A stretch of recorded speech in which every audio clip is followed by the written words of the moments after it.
Welcome back to Gear Up Windows YouTube channel. In this video, we will guide you on how to allow extensions or add-ons in private window in Microsoft Edge on Windows 11 and 10 PCs. For this, first open Edge browser on your Windows PC. Then click on this triple dots menu in the top right corner and select here extensions. In the pop-up window, click on this one manage extensions option. Then under any add-on you want to allow in incognito window, click on this one details button.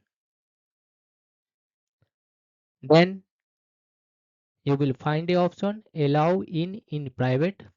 To allow this one in incognito window, just check this one option and this extension will be available in private window also.